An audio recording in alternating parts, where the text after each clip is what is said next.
Hello again, it's me, Exile, doing another Derail Valley gameplay video. Let's try that one again, shall we? Hello again, it's me, Exile, doing another single-player Derail Valley game. And today, if you remember in the last episode, we had just brought a consist of steel billet and steel rolls from the steel mill to the goods factory in town. Dropped it off, came, collected our payday, and then purchased a shunting license to allow us to use this job, to take this job, which is shunting. Unload and store a train with steel billets and steel rolls. Now, there is a possibility that there is another train from the that came from the steel factory bringing steel billet and steel rolls, but realistically, that's going to be the job we just brought in. Now, we don't know which parts of the yard it needs to go to be unloaded or anything like that, and we don't know that until we drop it into the machine and take the job. So, can't show you the part of the prep work I do for most of my jobs, because it's already done for this one. I'm already on the train, already in the siding where I believe that the cars we need to shunt are, so there's nothing to prep. So let's just pop this in here, grab the job book. If it isn't D5I, I will eat my own socks. Steel mill, drop off and unload, D5I. Right, let's go over there and couple B1L, B3S. So, oops. Still getting used to the inventory again. B1L is pretty much where we came through, and B1S is going to be the same, isn't it? Yeah, B1L, the track, literally the track we came through,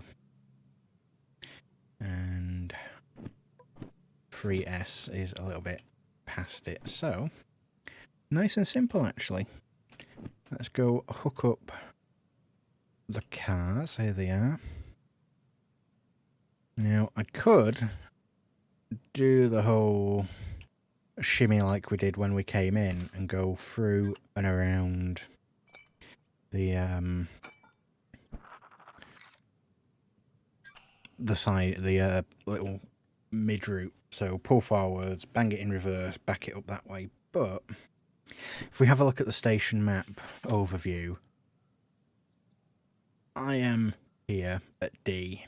We can just go all the way around, up through C to B. We don't need to set any points, we just pull our way through, and that should drop us into B1L, because we'll be coming from the northeast. So we drop our thing off, pull it forwards, and then back it in. And that then means that the rear of the consist is here, the locomotive's here, jobs are good. So, without too much more delay,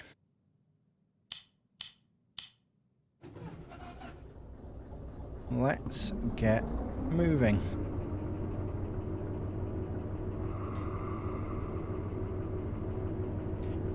Well, I say without too much more delay, we've got to wait for the brake pressure to come up so we can actually pull forwards. Why am I pushing that? That's what I want to push.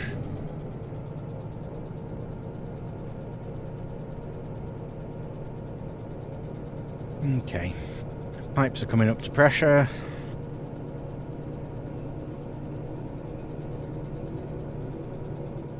I was just about to ask why the train had reset and turned itself off, and we've got a bit of wheel slip. Then I remembered I'd serviced the locomotive, and I'm guessing that shuts everything down, puts your fuel back in, job done. But we are trundling away.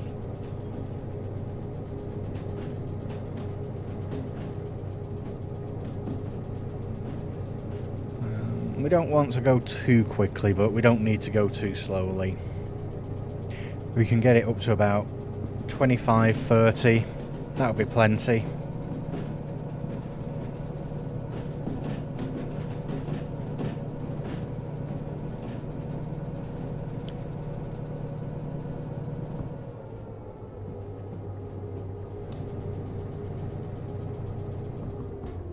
set it into coast.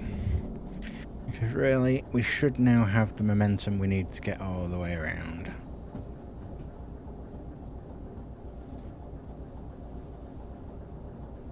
A lot of bouncing going on around these tracks.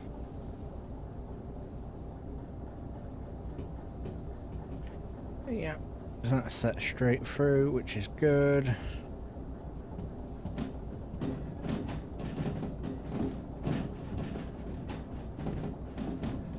Where does that track go? It's Iron Ore Mine East. Cool.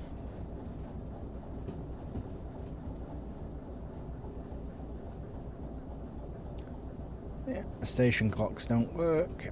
See, that's what this game could, do with, and it'd be really cool, is a day-night cycle. But obviously, it's still in development, so it's quite a small team that are producing it, so I would much rather they spend their times adding new content rather than just a day-night cycle.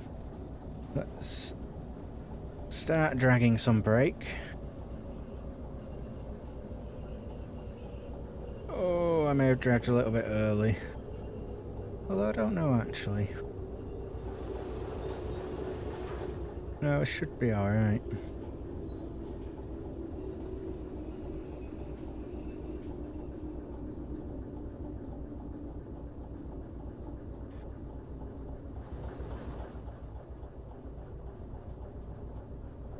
Yeah, I'll just bang the independent brake on and call it a day. Right, where? I need to get over this side, I think. I need the loading unloading computer. Which is not over here. Is it over the other side? There it is. Right. Unload. And everything is now unloaded. Then we need to bring it to 3S, which is this one. So flick the switch. I don't need to flick that one until I'm past it. Into the train. Brakes off. And because it's just the engine brake I had on there, the locomotive brake, we'll pick up speed a bit quickly. Obviously I don't want to go too fast because we're going to be stopping in a couple of hundred, well, yeah, a couple of 100 yards. Because we have got a train. How long is the train? Yeah, the consist itself is 90 metres, so round about 100 yards. So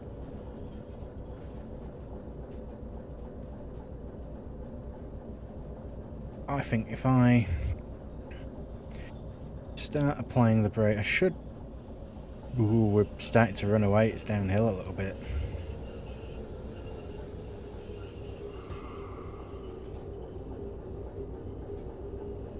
Right, we should be well past now. So let's apply the brake. Oh goodness, yeah, well past. So that on there, we change. 3 is there, which we've already got, so that's good. Okay, so we need to train into reverse, brake off.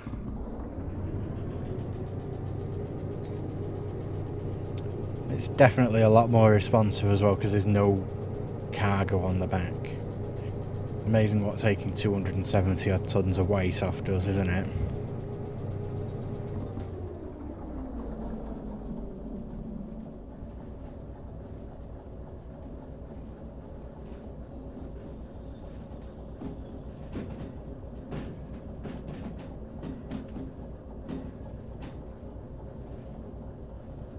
Okay, so we're now rolling back into the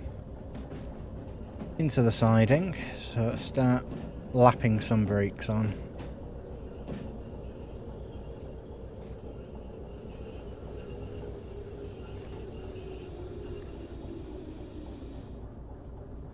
Okay.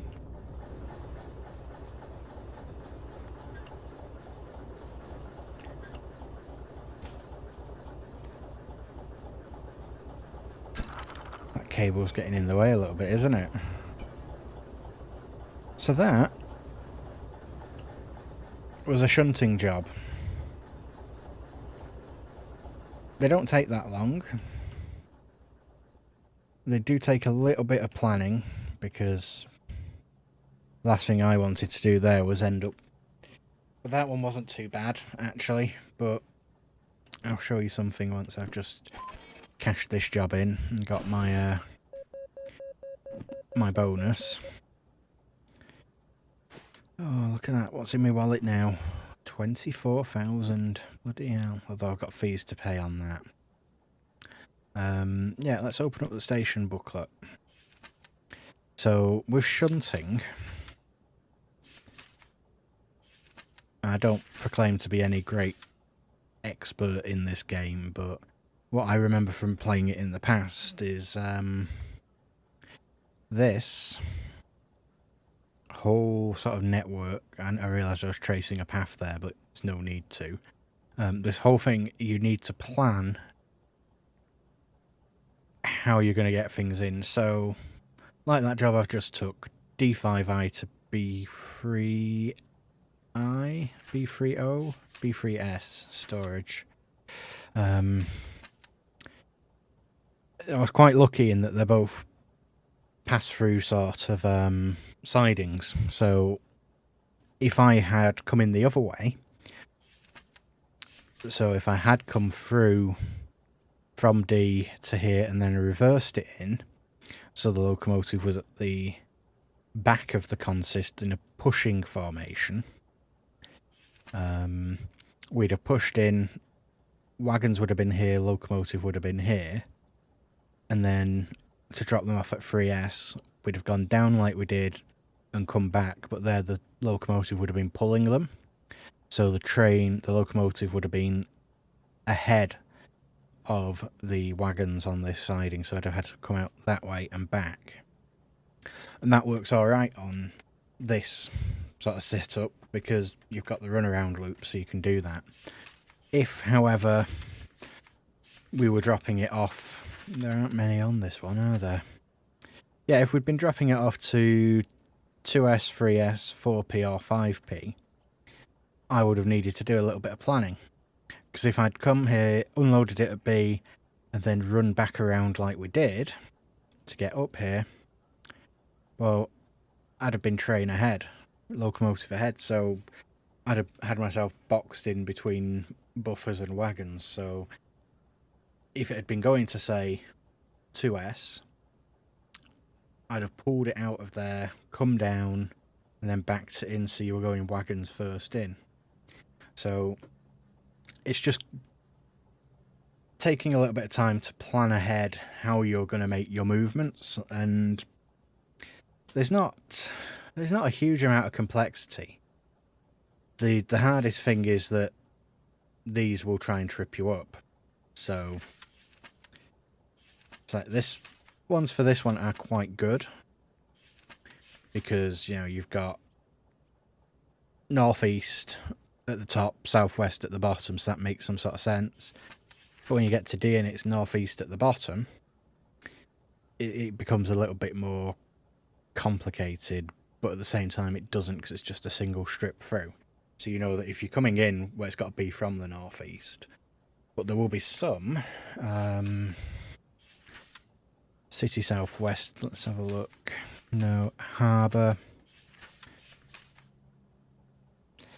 Yeah, the harbour, where your transfer yard here, east is at the top, west is at the bottom. So it can sometimes be a little bit confusing as to which end you're coming in from. So you just need to keep that in mind, as well as, are you going to get yourself trapped if you drive your locomotive into it? So say here, if you were dropping off at 1P and you'd pulled in with your train, that's fine, because you just come down, your train's at the front here, wagons behind you, you back it in, job's a good one. But if you were coming in from the east, you'd have to probably, because if you were to come this way, drive it down and in where you'd have your locomotive blocked, if you to even come along the top to here, reverse it in and drive it in, your locomotive would still be blocked. So you'd have to do a railway 3-point turn, bring it in along the top, down towards C, stop, reverse it out towards B, so you've now got the locomotive at the front of the train but facing that way, and then run it down there. It's hard to explain, but easy enough to pick up. And I'm not going to say I'm perfect. I still get things mixed up and still end up putting myself behind wagons when I need to be in front of them, and in front of wagons when I need to be behind them. But yeah. So apparently there's a shop along here by looking at that map. So let's see if I can find the shop.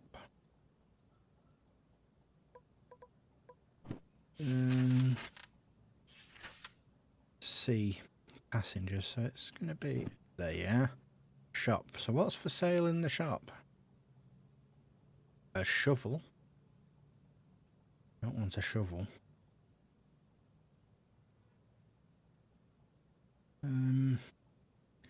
Shunter quick guide. I already have that. Quick guide for the steam locomotive. Don't need that. Don't need shovel. Don't need that. So golden shovel. Shovel more coal in one go with style. So I'm going to have a look into what you can get in different shops, because I'm not sure if shops were a thing when I was last playing. That is quite a fancy shovel, actually. That is a very fancy shovel. But yeah, I'm guessing that different places will have different things in the shop.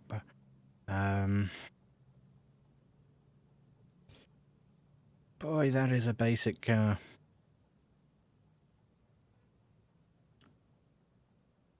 That is a very basic car. So I guess your rear seat passengers just generally don't have legs from the thigh down, because that's going to be a tight squeeze. But yeah, before I get too distracted by 1980s, 1990s, I think they're more 90s, aren't they? They're a little bit rounder. They remind me of almost a mid-90s Ford Fiesta, just with the... not with the front end. The front end is obviously very Eastern European inspired, but just with the fact it's not as boxy as like the old Mark 1 Fiestas were. It's got a bit more of a rounded shape to it. Anyway, never mind. This is a game about trains, not about cars, regardless of how many cars are actually in the game. So yeah, again, this I think has been quite a quickish episode. Booked it out a little bit with a little bit of tips and technique, and again, I'm no expert. If you think that the way I do things is a little bit bass-ackwards, let me know in the comments. Give me your tips, your tricks, your advice.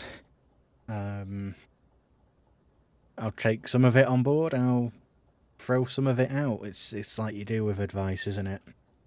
But hopefully it's been of some help to you. If it has, you know the YouTube drill, don't you? We don't need to tell you to like and subscribe these days, and we definitely don't need to tell you to push the bell. You know, you've probably been on YouTube most of your life. Unless you're my age and YouTube wasn't a thing until you were well into your life. But hey ho. Thank you very much for watching, and I'll see you in the next episode when we'll pick our next job and we'll see what life brings. Ta-ra!